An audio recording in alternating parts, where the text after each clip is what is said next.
got shit on my shoulder that I'm sure somebody spit in. You having a nice laugh, are you? You think I don't want to watch you do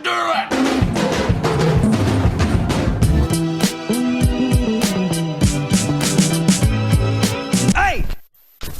And go. What's up everyone, Adam from FWCI. This is the Blade Trinity Pitch Meeting. I've been looking forward to this.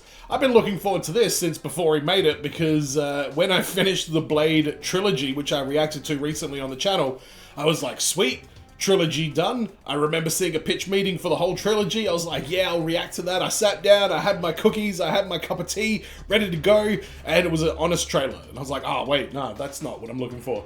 What happened to honest trailers? I remember them being great, and I used to react to them, but they just get nowhere near the love that Ryan George gets. And I'm fine with that, because Ryan George's joke telling is very, very refined at this point, and I can't wait to hear what he says to say about Blade Trinity. If you want to support the channel a bit further, patreon.com/FWCI is where you can do it, or you can leave a super thanks down in the comments, or you can just hit subscribe here on YouTube. They all help. Now, I liked Blade Trinity. I copped a lot of heat in the comments for saying that I wasn't a fan of Blade 2.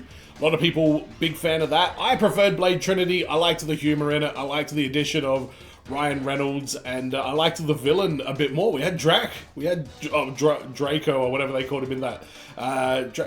Drake? It was just Drake. Was it Drake? I just found the third one to be a bit more entertaining than the first two, but I think the first one was better than the second, so therefore, of the three, the second one is at the bottom of my list. Come at me in the comments, I don't care. But I guess the reason he's probably made this here is because, and people let me know in the comments, and then I went and looked into it myself, Wesley Snipes, this was like the height of his stardom and probably just before his, you know, fall from grace. And he was acting a bit kooky on set. Patton Oswalt has got stories where Wesley was insisting of, you know, being called Blade, and I'm sure you guys know what it is. And there was apparently a lot of tension between Wesley and Ryan Reynolds throughout the entire movie. Now, spoilers for Deadpool and Wolverine, if you haven't already seen it, I'm guessing everybody has. We've got Wesley Snipes in the movie as Blade, he makes his return, everything's cool.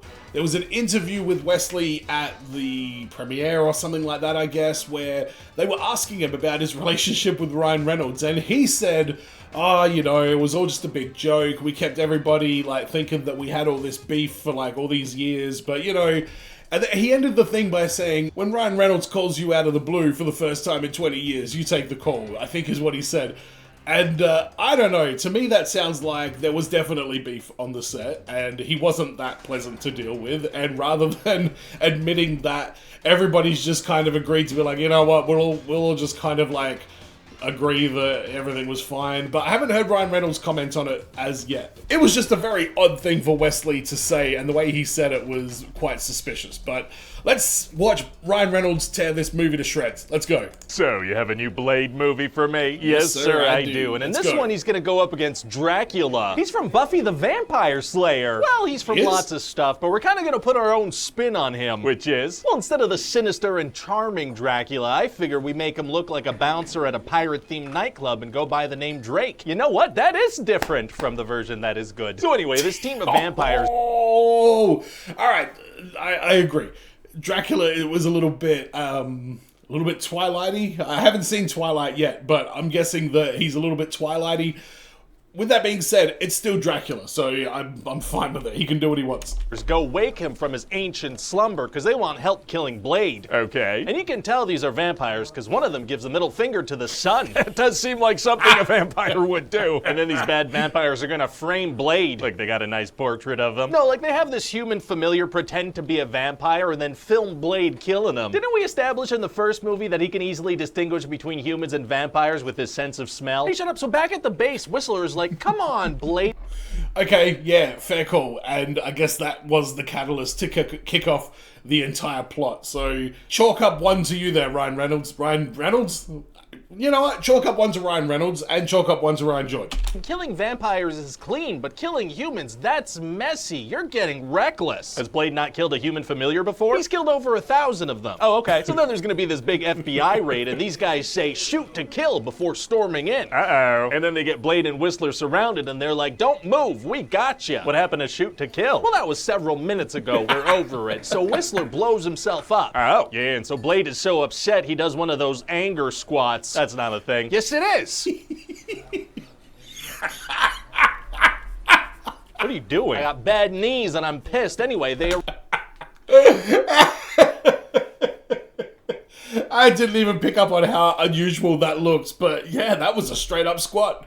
That's exactly what we saw. Arrest Blade. Okay. It turns out these FBI folks have a bad case of vampire corruption, so those bad vampires show up. Oh, they do? They sure do, sir. And one of them is a big muscly vampire, and I was thinking we get Triple H to play him. Oh, Triple H is tight. What? I added a couple of H's because I'm such a big fan. Okay, so anyway, then Blade gets...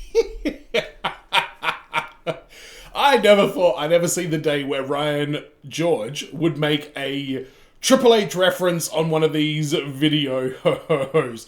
No, it doesn't work. There's no H in video. Let's get back to it. It's rescued by these two people, Abigail and Hannibal. And what's their deal? Well, Hannibal actually used to be a vampire, and he proves this by showing Blade his crotch hair. Oh my god. Well, he has a vampire tattoo right above it. I guess that does prove it. You can't just get a tattoo. And Abigail is Whistler's secret daughter that he fully trained to fight vampires in secret. How did he have time to run two secret vampire hunting organizations at the same time? Why not just combine them? Because secrets are fun. That is true. So they all kill a bunch of vampires with these cool vampires. By the way, Whistler died in... Is it the first one he dies in and then they just bring him back for shits and gigs in the second one? I think it is. Killing arrows, and then as they escape, Abigail shoots Triple H with an arrow right in the eye. Oh, so he dies. That was fast. Oh, well, no, she doesn't use the vampire killing arrows on him. Why not? Because he's one of the main bad guys. He's got to survive till the final fight. That makes sense. Plot armor. That's what that is. Part of this group called the Night Stalkers, and they want to use Drake's blood to make a virus that'll kill all vampires. Right. But now Drake is in town, so stuff's gonna get real dangerous. We're gonna show him walking in slow motion while everybody around moves fast. Why? It's just a little stylistic thing to show that Drake is... You know, he's not like us. He's not like us. He's not like us. So then the good guys are actually going to come face to face with him. I can't wait till he points out that every time Drake, like, transforms into somebody, he keeps his same shitty necklace and open neck, whatever the fuck he's wearing. Oh man, it's gonna be tough to survive an encounter with Dracula. Actually, it's gonna be super easy. Barely an inconvenience. Oh, really? Yeah, cause see, he's gonna run away and Blade's gonna have to chase him. Isn't he the most powerful vampire in the world? Why run away? Because it's not time for the final fight yet, so he's gotta get out of there. Gotcha. So along the way, he steals a baby. What? Why? Cause he tells Blade, next time I see you, I will kill you. Now here is a baby. And then he runs away. Yes, for he is the Lord of Darkness. And he's gotta go. So then what happens? Well, since Drake is able to shapeshift, he transforms himself into Whistler to infiltrate the Night Stalker headquarters. He disguises himself as the guy they all know is dead. Yes. How is that a good disguise? I don't know. Well, okay then. So then he kills a bunch of them and kidnaps Hannibal. Oh no. And now since Blade and Abigail have to go rescue him, Abigail makes herself a little iTunes playlist. A playlist? Oh yeah, she does this really cool thing where she listens to music while she fights. Won't that mess with her ability to hear threats around her? Yeah, but wouldn't it be cool to have cool music playing during the fight scenes? We can just add music in. It doesn't have to be diegetic. Oh no, it won't. It was 2007, alright? We were just getting into the world of, like, let's wear earphones when we're doing pretty much everything. Give us a break. Oh, B, I take pills for that. That's not. So there's gonna be this really cool scene where they're killing a bunch of people in an office building while techno music plays. That's so hot right now because of the Matrix. What else can we do that's Matrix-like? Yeah, you know, I'm sure we could find something else to blatantly grab from that movie. Sick. So then there's gonna be a big showdown between Blade and Drake, and after a while, Drake's gonna turn into a super powerful monster form. Why wasn't he just fighting like that the whole time? I figure budgetary reasons. Oh, yeah, I appreciate that. Thank you. No problem. So then they're finally gonna mix their virus with Drake's blood, and so all the vampires get wiped out. All the vampires? What happens to Blade since he's half vampire? Oh, well, he just falls into a little coma, but at the end we see that he's okay. Well, good. Yeah, he's back up at it and ready to go kill some vampires. Did he end up losing his powers, though? Wasn't that the risk? Oh, no, that was the Cure from the first one. Why did we bring back that chick? Doctor whatever her name was. He's back up at it and ready to go kill some vampires. You just said they're all dead. Right.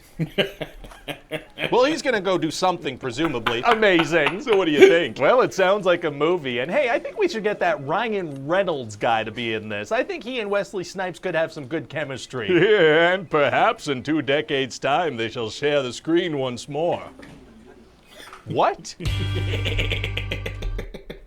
Very good, very good. Ryan Reynolds shares Deadpool and Wolverine set photos. There is no Fox, Marvel, Universe, or MCU without Blade. Yeah, it was the first one. It was before the X-Men. What was that? There was some really shitty Marvel superhero movies before Blade. They weren't at all serious or anything like that.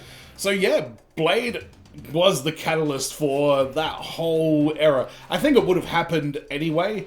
And so, what, it was Blade, then X-Men, I suppose. But the man made some very good points in this one here. Yeah, what the hell is Blade gonna do when you wipe out all vampires? That seems a little bit short-sighted that was the goal all along, which I guess it makes sense. But yeah, you should probably establish what is to come for Blade in the future now that there's no vampires. Does he get to finally rest his vampire bones, or does the thirst overtake him? I don't know, feels like there's more to tell about that character. How did he end up in the void? And yeah, plot holes galore, but again, if you go back to the beginning of Blade 2, if you link it with Blade 1, there's a ton of plot holes immediately in the first 5 minutes of that movie because they were just like undoing half of the shit that happened at the end of Blade 1. So the Blade franchise is certainly not immune to hiccups and issues the entire way through, but again, I enjoyed this movie for all its flaws and for all the dumbassery that we did get in it, and I enjoyed Deadpool and Wolverine as well. I'm going to react to that when it comes out. I have seen it in the movie theater, but I know that it'll probably do well on YouTube if I get onto it straight away, and so much stuff going on in that movie. I might even do like where I can pause it and look at some of the background stuff a little bit as we go throughout. We'll have to wait and see. But if you like Marvel superhero content, make sure you subscribe here. And if you're an action figure collector, go to FWCI Collector's Edition, which is where I do all my action figure stuff over there. Thanks for checking this video out. And as always, everyone, be well, stay safe, look after your friends, ta-ta, and farewell.